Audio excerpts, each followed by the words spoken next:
હજી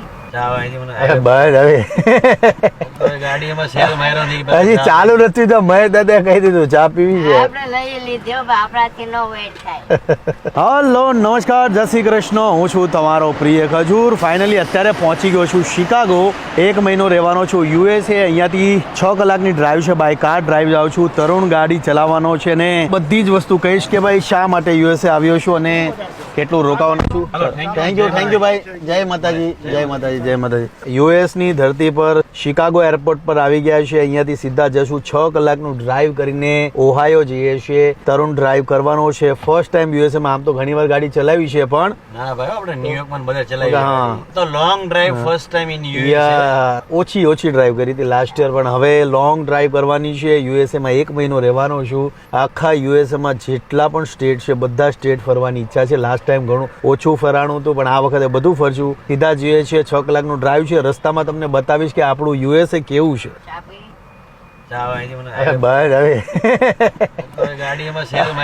હજી ચાલુ નથી તો મહેશ દાદા કહી દીધું ચા પીવી છે.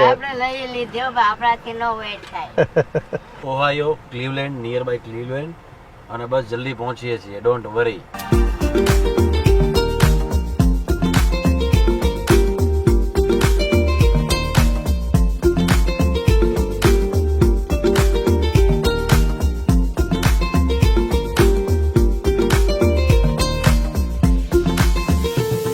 હેલો ગાઈસ, તો શિકાગોમાં તમને એક્સપ્લેન કરવાનો બહુ વધારે મને મોકો ન મળ્યો. બહુ જલ્દી હતી અને આજે શિકાગો એરપોર્ટ પર ઇમિગ્રેશનમાં બહુ જ ભીડ હતી. પણ જે ગુજરાતીઓ ઇન્ડિયાથી શિકાગો આવે છે, અમેરિકા ફરવા માટે આવે છે ટુરિસ્ટ વિઝા પર, તો ખાસ બધા ગુજરાતીઓને વિનંતી કરું છું કે ભાઈ તમે જ્યારે પણ આવો છો તો પ્રોપર પ્રિપેર થઈને આવો. મારી સામે 2-3 ગુજરાતી પરિવારને પાછા રિટર્ન મોકલી દીધા. રિટર્ન મોકલવાનું કારણ એક જ હતું કે એક પરિવારને એવું પૂછ્યું કે ભાઈ તમે શા માટે જાઓ છો અમેરિકા, તો એમને એ કહેવાની જરૂર હતી કે ભાઈ અમે ફરવા જઈએ છીએ, ફરીને 2-4 જગ્યા પર ફરશું જતા રહીશું. એમણે એવું કીધું કે ભાઈ અમે અમેરિકા જઈએ છીએ ત્યાં થોડું ઘણું ફરશું ને પછી 2-3 સ્ટોરમાં ઇન્વેસ્ટ કરવું છે અને 2-3 પ્રોપર્ટી લેવી છે. એટલે સ્વાભાવિક વાત છે તમે ટુરિસ્ટમાં જતા હોય તો આ બધી વસ્તુ નથી ચાલતી. એક પરિવારને એવું પૂછ્યું કે હાવ લોંગ યુ સ્ટે, તો કે યા. અરે ભાઈ હાવ લોંગ યુ સ્ટે એમણે પૂછ્યું તો કે યા. એટલે 2-3 સવાલ પૂછતા હોય છે પણ એ પ્રિપેર કરીને આવો. અત્યારે શિકાગોમાં છું અને 6 કલાકનું ડ્રાઈવ કરીને અમે જઈએ છીએ ક્લીવલેન્ડ જઈએ છીએ ઓહાયો. કેટલા વાગ્યા?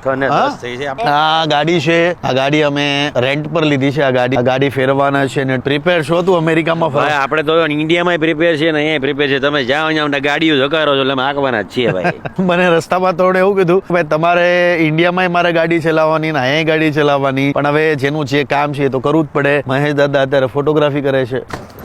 સુરતથી 9 કટાસ લીધી. બહુ ઠંડી જો બોસ. ભાઈ લાવો જેકેટ લાવો, બીજી બધી વસ્તુ જોડો સાઈડમાં. અમેરિકાનો કોઈ ભરોસો નહીં ભાઈ, ગમે ત્યારે ઠંડી ફૂલ થઈ જાય. જેકેટ પહેરી લો પેલા. અમેરિકામાં આવતા વેચ ચાલુ થઈ ગઈ છે ઠંડી, પણ ગુલાબી ઠંડી કહી શકો, મજા આવે એવી.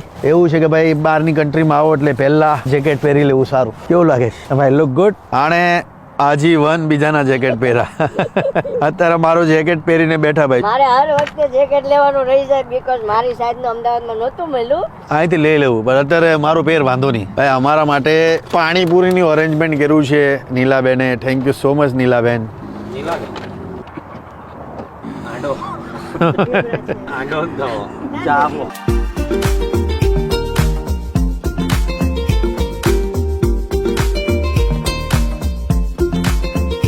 ચા પીવે છે મહેશ દાદા અને તરુણ ભાઈ. અંદર ઓલા મોલમાં આંટો મારો. એક આંટો મારા દાદા આવું છે, એક આંટો મારીએ.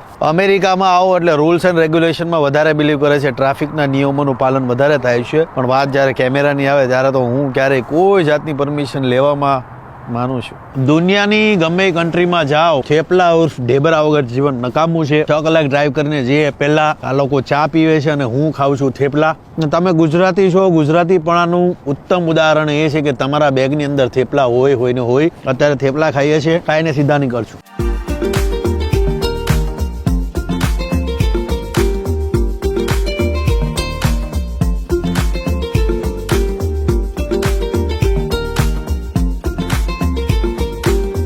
મેકડોનલ્ડ્સમાં જઈએ છીએ, રેસ્ટરૂમ. થાકી ગયા હતા બધા. રાતનો માહોલ છે, તમને કોઈ પણ પબ્લિક જોવા નહીં મળે. વાગ્યા છે રાતના 11. આમ તો જનરલી બહાર ન નીકળવું જોઈએ. એ લોક બેરો ને હવે ઓલી બાદ થી જવાનું છે તો એ બંધ છે હવે.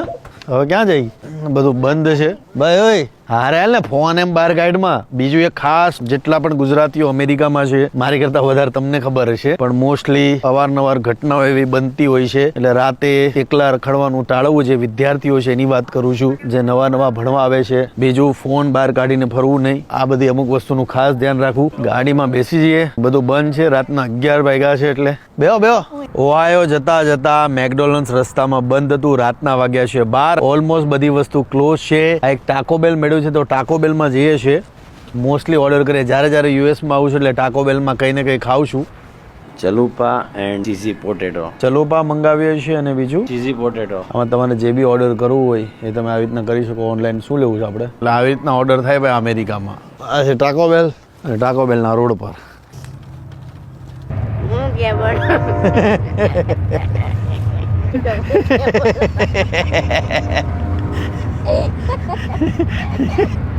ગમે એટલી ઠંડી પડે ને તોય આવવાનું મન થાય ગમે એટલી તકલીફ પડે તોય અમેરિકા આવવાનું મન થાય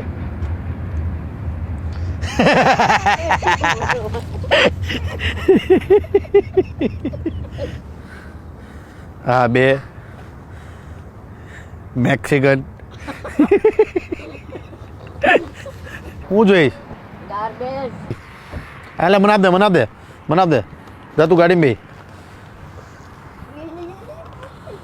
Excuse me, dustbin, garbage. Yeah. Okay. Thank you. આ સ્ટોર છે તો આ સ્ટોરમાંથી કંઈક લઈ લઈએ એનું પ્રાઇમ જે ડ્રિંક છે બહુ ફેમસ છે યુએસ નું પ્રાઇમ તો નથી પણ કયું છે આ સેમ લાઈક પ્રાઇમ છે. સેમ લાઈક પ્રાઇમ છે એટલે આ પી લઈએ જેથી રસ્તામાં કોઈ તકલીફ ન રહી આ અમેરિકાનો ભિખારી ભાઈ રાતના 3 વાગ્યા છે અમેરિકામાં આવો એટલે નાના મોટા ઇસ્યુ તો શરૂઆતમાં થાય જ આજ એક પ્રોબ્લેમ એ થઈ ગયો અમારે શિકાગોથી ઓહાયો જવાનું હતું હાઈવે થ્રુ જવાનું હતું પણ લોકલ રસ્તામાં ઘૂસી ગયા એટલે જે અમારી 6 કલાકની જર્ની હતી એ બદલીને આઈ ગેસ 12 કલાકમાં કન્વર્ટ થઈ ગઈ બપોરે 2 વાગે નીકળ્યા હતા અત્યારે રાતના 3 વાગ્યા છે ઓલમોસ્ટ 12 થી 13 કલાક થવા આવ્યા છે પણ નાના ટાઉન જે શિકાગો અને ઓહાયોની વચ્ચે જે ટાઉનો હતા એ જોતા આપણે પહોંચીએ છીએ તરુણે ગાડી ભયંકર આજે ચલાવી છે ઓલરેડી એ ખૂબ જ થાકી ગયો છે કેમ કે ટ્રાવેલિંગ હતું પ્લેનનું અને પછી સતત 12 કલાકની જર્ની થાકી ગયા છીએ બધા ગોદડા ઓઢીને હોઈ જ જાવ. સીધા જઈએ છીએ આપણે નોર્વોક નાનું ટાઉન છે અને ગોદડા ઓઢીને સીધા સુઈ જ જવાનું છે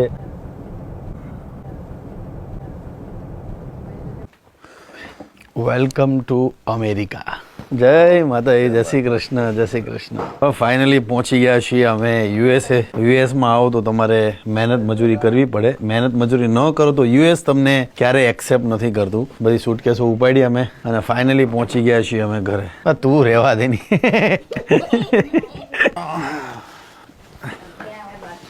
તો ફાઇનલી પહોંચી ગયા છીએ અમે નોર્વોક આમ તો ઓહાયોમાં આવેલું એક આ નાનું ટાઉન છે નોર્વોક ત્યાં પહોંચી ગયા છીએ અમે આ બ્યુટીફુલ હાઉસ છે તમે જોયું બાકીની જેટલી અપડેટ છે કાલે તમને આપીશ બહુ થાકી ગયા છીએ એટલે આજ માટે આટલું જ છે મળે છે પાછા અમારી યુએસની જે જર્ની છે તમને બતાવતો રહીશ યુએસ એ અદ્ભુત કન્ટ્રી છે અને હરેક વ્યક્તિએ પોતાના જીવનમાં એક વખત તો અમેરિકા આવવું જોઈએ તો આજ માટે આટલું છે મળે છે આપણે જય માતાજી જય શ્રી કૃષ્ણ રોજ બ્લોગ ચાલુ રહેશે એટલે તમને ડેઈલી અપડેટ આપતો રહીશ અને બ્લોગ પણ અપલોડ કરતો રહીશ જય માતાજી જય શ્રી કૃષ્ણ